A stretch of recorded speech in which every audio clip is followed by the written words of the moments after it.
Welcome back to Walls of Horror. In this video I am doing another book tag. I usually talk about horror, and I will get into some horror books here. Now, if you're new here, I've been experimenting a little bit with my mic. I've been getting inconsistent sound. I don't usually wear a hat in my videos, and it looks like the shadow is being weird. So this might be the only video this comes up. But this is the A Year in Books tag. It was created by JJ over at the Bookworm Blacksmith to celebrate her 1-year anniversary on Booktube. I had seen the video, I guess around a month ago, maybe a little bit longer, and was considering doing the tag or trying to decide if I wanted to wait until my 1-year anniversary. I still have a few months to go. But last week, Patrick at Patrick's Book Review tagged me, so I'm going to go ahead and do it. Now, the prompts for this, it does go through the months of the year, starting January, February, March, all the other ones. And then each month has like a prompt or a theme. So I have a couple stacks of books over here off camera. They're supposed to be off camera. There we go. That I'm going to pull out and show off as I go through. Alright, January, a feel-good book to help with the post-holiday slump.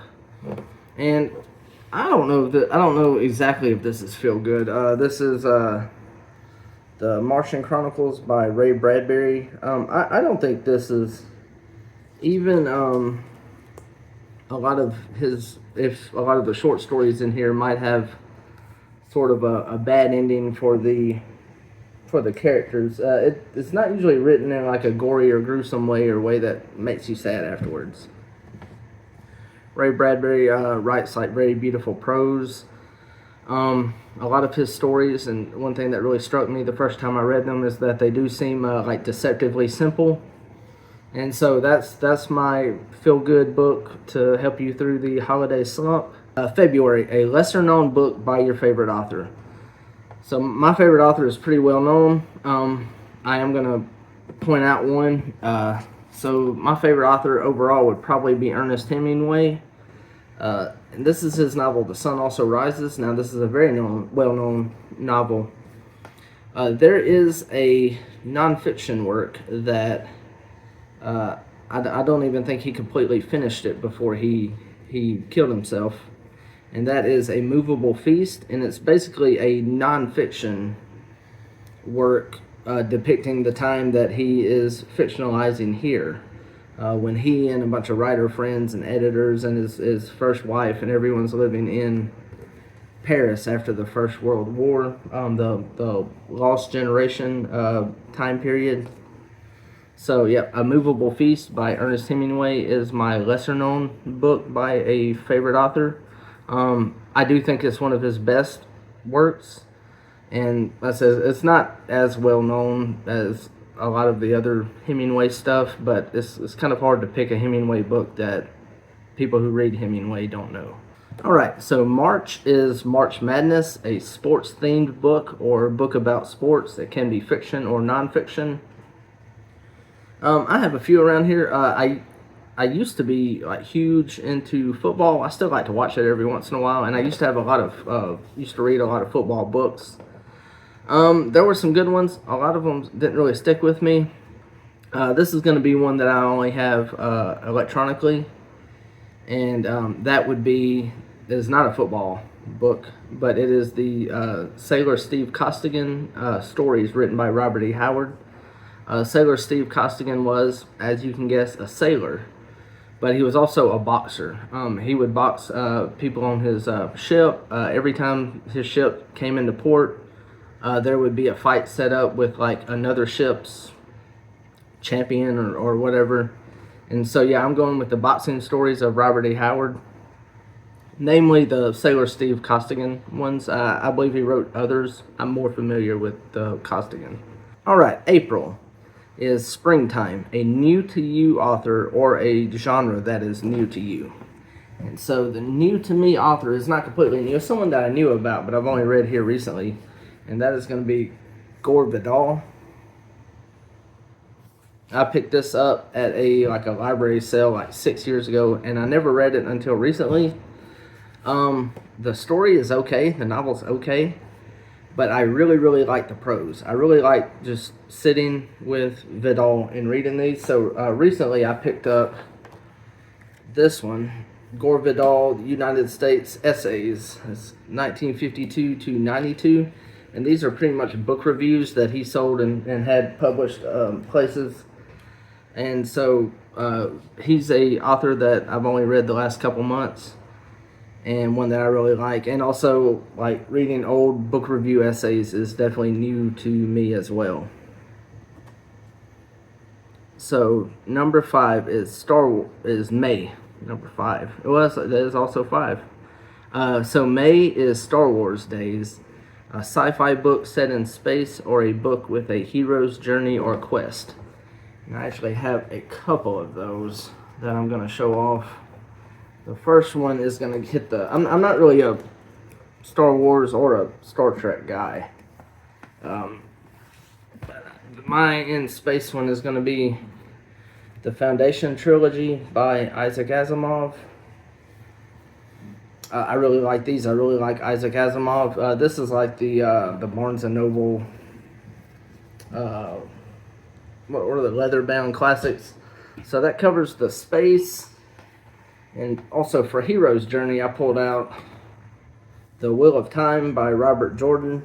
This is the first 3 books. I actually, the only one that I loved was the first one. I did tap out like halfway through the 4th book. The first one was awesome. The 2 and 3 were fine. And then the 4th was also just fine, and it seemed to kind of follow the same story structure as like the other ones I read, so I kind of tapped out. Well, I was going to show the cover. They all have great covers, but really the first book has the best one. That's part of it here. But they don't, yeah, maybe don't buy this set. So that is May. That covers a sci-fi book set in space, and then not a sci-fi book with a hero's journey or quest, which I guess I should say the character Rand al'Thor turns out to be like the Neo of the Wheel of Time, and so he is on a hero's journey to defeat like the Great Dark One or something like that. So June is a book outside of your comfort zone, or a new subject, or a book that taught you something, or a book about found family. And this one was one that I was struggling with.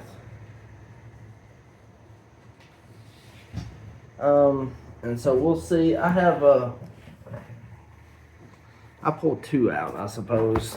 They're not really outside of my comfort zone. They're both horror novels. The first one is The Last House on Needless Street by Catriona Ward. It is a horror novel, but it has like a very, very unique narrative structure. It does jump back and forth between several POVs, and a lot of times you're not sure exactly what was going on. She writes it well enough to pull it off, and then at the end they do come together and it makes sense. So this could be something outside of your comfort zone. I think there's also a found family element to that. I'm not exactly sure what that means, but if it means like friends being close or strangers becoming close, similar to family, then that covers it. Also kind of the found family bit would be The Ritual by Adam Neville. Some friends go on a hike and a camping thing to mark the anniversary of another friend's death, and they have a lot of issues, so I suppose that would be a fractured found family. So July is a book that feels like summer, and I'm going to sort of double dip here. I do sort of double dip a couple times in this, and this is a book, again, spoiler alert, it's by my favorite author, Ernest Hemingway, and I read it first actually sitting on a beach. I read it over a week period when I was not in the water with my kid years ago, and that is The Sun Also Rises.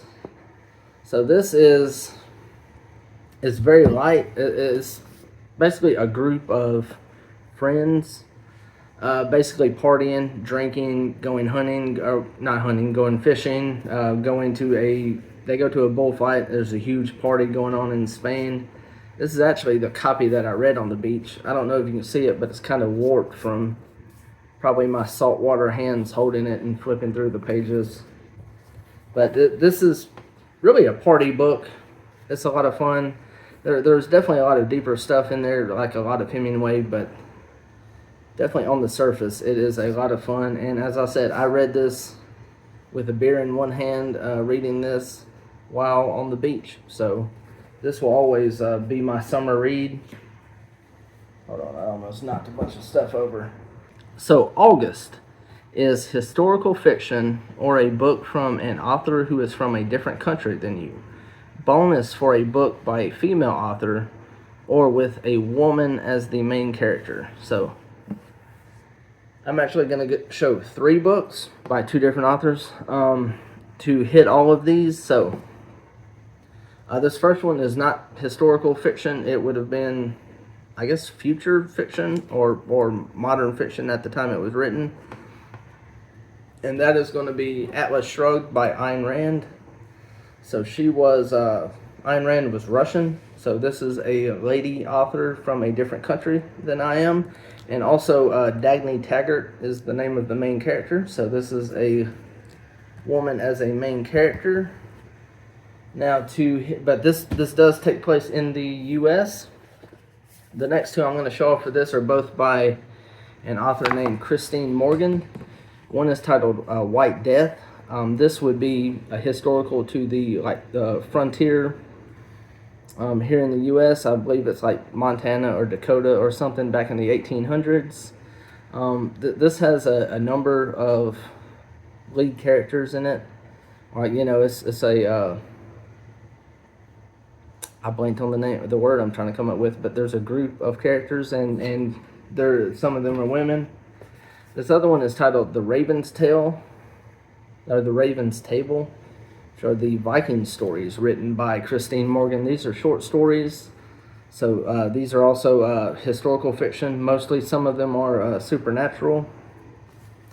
And again, being Viking stories, they do not take place in the U.S., and they're also historical, and some of them have women main characters. So I suppose this one I could have checked off all 4 of those parts of the prompt with that one. So that is August. So September is Back to School, a YA middle grade or children's book, or a book with coming of age as a theme. For September, my coming of age is It. The main cast of characters are children, and they are coming of age, dealing with this shape-shifting monster. This was on my top 10 video of favorite Stephen King books. I do think it's overrated. I don't think it's at the top like a lot of people put it. He doesn't quite pull off the ending for either the adults or the kids. But there's probably, even if the ending isn't pulled off as well as you would hope, there's a good 800 pages of some of the best mainstream horror fiction writing ever done. So It is my coming of age book. Alright, so October is my month. That is horror and supernatural book, or one with creepy vibes and or magic. And I'm actually going to show off 4 books for this. The first 2 are just going to be classics. It's Dracula by Bram Stoker. This is the Barnes & Noble leather bound, whatever. And then Mary Shelley, Frankenstein. And then I'm going to show you 2 of my favorite horror novels. These are probably 2 of the books I've reread the most.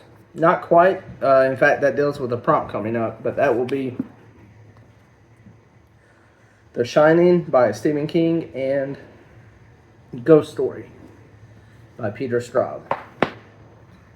I think these are two of the best horror novels ever written.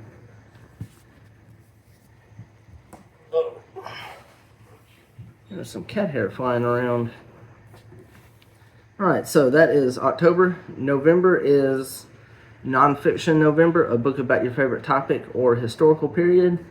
One of my favorite historical periods would be ancient Greece. And probably my favorite book that I've read would be The Spartans by Paul Cartledge. And he actually did write a follow-up about Thebes. And this was really interesting. There's a lot written about Sparta and Athens. But it was really cool to read a book about Thebes, the city of Hercules. So yeah, the Spartans and Thebes.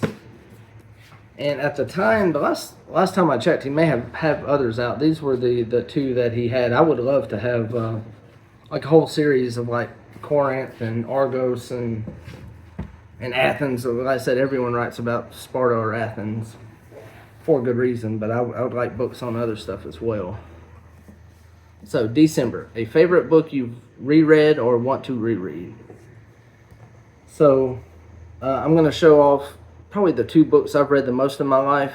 They are two short story collections. I do read more short stories than anything else. And with these books, I've read so often, like sometimes I'll just pick up and go, like if I remember something or think of something, I'll just read a couple passages from this story or that. I don't even have to read the whole story all the time. The first one will be The Call of Cthulhu and Other Weird Stories by H.P. Lovecraft. This was sort of like the fancy penguin edition. It's got these flaps. Yeah, this is the one I've read the most and the one I've taken with me the most. This traveled the most with me, so it's kind of beat up and warped. And then the other one is a short story collection with my other favorite author besides H.P. Lovecraft, and that would be the Nick Adams stories by Ernest Hemingway. Like I said, I've read some of my favorite stories maybe 10 times, and every once in a while I'll just, especially if I'm in a rut, I'll pick one of these up and maybe reread a story, or like I said, sometimes I'll just go through and read a passage here and there. So those are the two books I've reread the most. Alright, so that does get us through December. That is the A Year in Books tag, created by JJ the Bookworm Blacksmith. Congrats on 1 year, JJ. This was a great tag. Look forward to many more years. And also, just the other day I saw that Michael at Michael's Michael's Backlog did a Q&A video for his 1 year anniversary. So yeah, congrats JJ and congrats Michael. Patrick at Patrick's Book Review, thank you for tagging me. If you have not been tagged, or if you have been tagged and you haven't done your video again, you need to get on your video. If you haven't been tagged, consider yourself tagged now. I will put the prompts down below. And yep, that'll wrap this video up. Thank you for watching, and I'll see you in the next one.